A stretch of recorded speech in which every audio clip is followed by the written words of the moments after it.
Aku terkesiap saat tiba-tiba ponsel Lucy yang tergeletak sembarangan bergetar. Ada panggilan masuk dari Mas Erwin. Siapa Erwin? Ada hubungan apa Lucy dengan pria itu? Karena penasaran, gegasku geser tombol hijau. Namun aku sengaja tidak bersuara. Halo sayang, kok lama banget angkat teleponnya? Malam ini bisa ketemuan gak?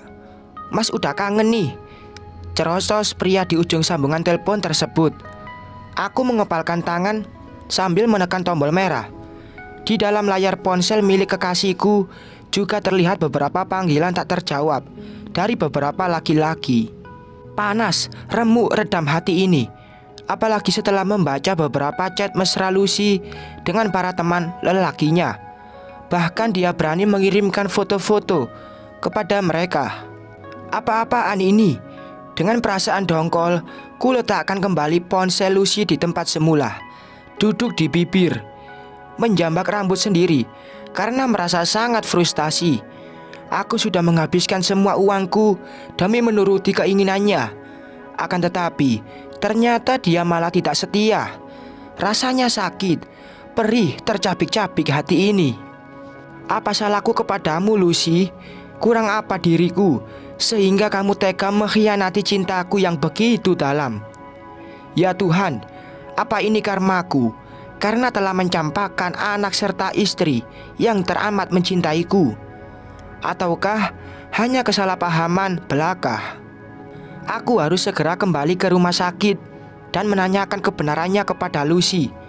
Aku tidak mau menduga-duga dan kembali kehilangan wanita yang teramat aku cintai itu. Menyambar kunci mobil, membawa kendaraan roda 4ku menuju tempat di mana Lucy sedang dirawat. Tidak lupa juga, diri ini mengambil sejumlah uang untuk melunasi biaya pengobatan Lucy. Sebab aku tidak mau terus-menerus dikejar-kejar pihak rumah sakit karena belum membayar down payment. Mbak, berapa total biaya pengobatan pasien bernama Luciana Pratiwi? Tanyaku kepada seorang petugas di bagian administrasi. Sebentar, saya cek dulu ya Pak, sahut wanita yang aku taksir sekitar berusia 30 tahunan itu sambil menyunggingkan bibirnya. Tidak lama setelahnya, dia menyodorkan selembar kertas yang berisi tagihan biaya perawatan Lucy. Total semuanya hampir 7 juta.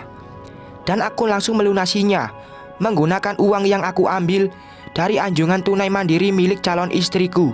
Setelah mengurus semua biaya administrasi, aku kembali memasukkan kartu ATM Lucy ke dalam dompet. Berjalan tergopoh menuju kamarnya karena sudah tidak sabar ingin mendengar penjelasan dari perempuan yang teramat aku cintai. Semoga saja dia mau jujur kepadaku dan mengatakan semuanya. Menggenggam handle pintu, memutarnya perlahan hingga pintu tersebut terbuka lebar, dan aku dikejutkan dengan pemandangan yang teramat menyakitkan hati. Apa yang sedang kamu lakukan di dalam kamar calon istriku? Teriakku, seraya menarik kasar laki-laki yang sedang mendekap erat tubuh calon istriku. Buk! Kulayangkan tinju di rahangnya. Tidak peduli walaupun saat ini kami sedang berada di rumah sakit. Hatiku sudah terbakar cemburu melihat pria lain berani menyentuh kekasih hatiku. Mas, sudah, jangan pukul dia terus, pekik Lucy sambil melerai. Aku tidak peduli. Sekali lagi, ku hadiahi lelaki tersebut bogem mentah. Hingga tanpa aku sadari, ternyata tangan ini malah mendarat di pipi Lucy. Ya Tuhan, sayang, membopong tubuh Lucy yang sudah tidak sadarkan diri. Membaringkan tubuhnya di atas brankar, lalu memanggil dokter untuk memeriksa. Sayang, bangun dong, mengusap pipi Lucy yang memar akibat terkena pukulanku. Ah, semua gara-gara pria sialan itu. Coba saja dia tidak datang dan tak mengganggu hubunganku dengan Lucy. Mungkin semua tidak akan seperti ini. Lucy tidak akan celaka. Awas saja, kalau dia berani datang lagi, akan kuhabisi dia. Kuinjak-injak sampai hancur tiada berbentuk. Mas, panggil Lucy pelan, seraya membuka mata dan mengerjap-ngerjap. Iya, Lus, kamu gak apa-apa kan? Tanyaku, sembari menggenggam jemarinya. Sakit, Mas. Mata wanita berwajah cantik itu sudah dipenuhi kabut. Dan tidak lama kemudian menetes 2 bulir air bening dari kedua sudut netranya. Siapa laki-laki itu, Lus? Menguatkan hati untuk bertanya. Tidak peduli dengan keadaannya sekarang. Teman aku, jawabnya, seraya menyusut air mata. Temen kok peluk-peluk? Tolong kamu jujur sama aku. Siapa laki-laki yang memelukmu tadi, Lus? Sedikit meninggikan nada bicara. Sudah aku bilang kan, kalau dia cuma teman aku, ketusnya dengan nada tidak kalah tinggi dariku. Ya Tuhan, dulu Maila tidak pernah kasar seperti ini denganku. Dia selalu lemah lembut, mengalah walaupun dia tahu memang aku yang salah. Tetapi Lucy, dia ketahuan salah. Akan tetapi justru dia yang marah. Ini juga apaan? Melempar bungkus ke tubuh Lucy sambil terus menatap wajahnya yang semakin terlihat memucat. Bibir Lucy terkatup rapat. Mata perempuan berusia 34 tahun itu menatap nanar ke arahku, menunjukkan rasa terkejut sebab aku menemukan benda tersebut di dalam tasnya. Untuk apa kamu menyimpan benda seperti itu, Lucy? Sentakku kalap. Tidak peduli kalau saat ini keadaan Lucy sedang tidak berdaya. Hati ini sudah terlanjur sakit serta terbakar cemburu. Itu punya teman, jawabnya pelan. Bullshit. Mana ada seorang teman yang menitipkan kepada seorang wanita? Memangnya aku laki-laki bodoh? Katakan, Lucy, siapa laki-laki yang tadi bersama kamu? Juga beberapa pria yang berkirim pesan dengan kamu. Apa jangan-jangan selama ini kamu menjual kepada mereka? Mencondongkan badan, menatap dalam-dalam netra beningnya. Plak-plak, panas perih menjalar di pipi kanan serta kiriku. Saat tangan Lucy mendarat, dia terlihat kalap. Mungkin tersinggung dengan ucapanku. Kenapa mesti tersinggung? Nyatanya banyak chat di ponsel kamu dengan para lelaki hidung belang. Bahkan kamu mengirimkan foto-foto kamu kepada mereka. Sungutku lagi. Wajah Lucy memerah padam dengan gigi bergeretak. Kamu berani buka-buka ponsel aku, Mas? Mata jernihnya melotot ke arahku. Dia sudah seperti bukan Lucy yang aku kenal. Menyeramkan. Sudah persis seperti nenek sihir. Iya, memangnya kenapa? Lagi, Lucy hendak menamparku.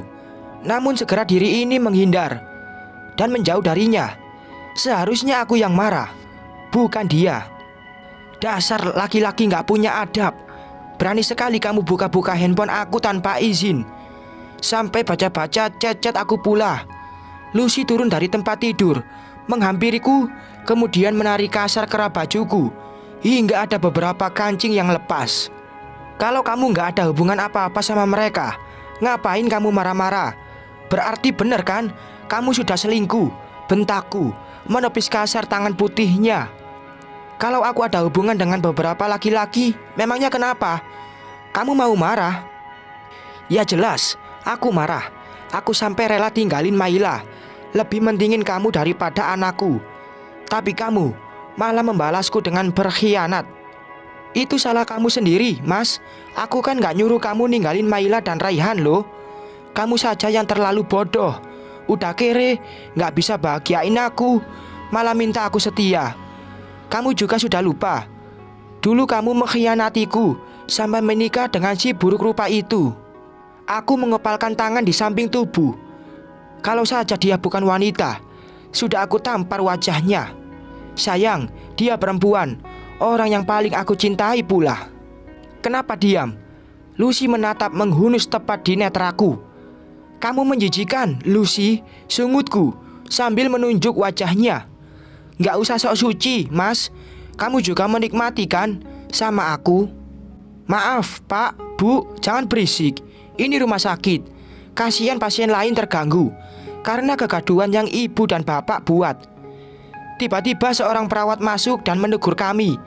Tanpa berkata apa-apa lagi, lekasku putar badan keluar dari kamar inap Lucy, kemudian pergi meninggalkan rumah sakit. Kamu itu tidak akan bahagia hidup sama Lucy, Ibnu. Seumur hidup kamu bakal sengsara karena kamu sudah membuang berlian demi kerikil kotor seperti dia. Kalian juga tidak mungkin bersatu. Kalian masih ada hubungan nasab. Haram hukumnya untuk kalian menikah. Masih terngiang di telinga kata-kata ibu beberapa hari sebelum beliau meninggal. Aku mengusap wajah kasar, merasa bersalah kepada ibu yang sudah berkali-kali mengingatkanku. Dert, dert. Ponsel dalam saku celanaku terus saja bergetar. Lucy memanggil. Ada apa lagi? Apa lagi, Lucy? Sentakku kesal. Kamu bayar rumah sakit pakai duit aku, Mas. Rutuknya dari ujung sambungan telepon. Iya. Enak banget main ambil-ambil uang orang. Sudah ngasih duit pas-pasan, bayar rumah sakit aja nyuri duit aku. Dasar laki-laki kere. Pokoknya setelah aku pulang dari rumah sakit, kamu harus ganti uang aku. Aku gak mau tahu. Dia langsung memutuskan sambungan telepon secara sepihak. Enak saja minta ganti. Aku mengambil uangnya juga untuk membayar biaya pengobatannya sendiri. Masih bagus, gak aku ambil semua uang yang ada di dalam rekeningnya. Pelan-pelan ku hempaskan bobot ini di atas kasur. Mataku teramat ngantuk. Namun jiwa ini tidak juga mau berlayar mengarungi samudera mimpi. Bayang-bayang Lucy sedang menyandarkan kepala di dada lelaki itu terus saja menari-nari di ingatan. Aku benar-benar merasa sakit mengingat apa yang sudah dia lakukan bersamanya. Ya Tuhan, apa ini balasan atas apa yang sudah aku lakukan kepada Maila dan Raihan? Sepertinya tidak mungkin. Aku tidak pernah berbuat salah kepada Maila. Dia yang pergi dariku. Wanita itu yang sudah menjauhkan aku dari putranya. Bersambung.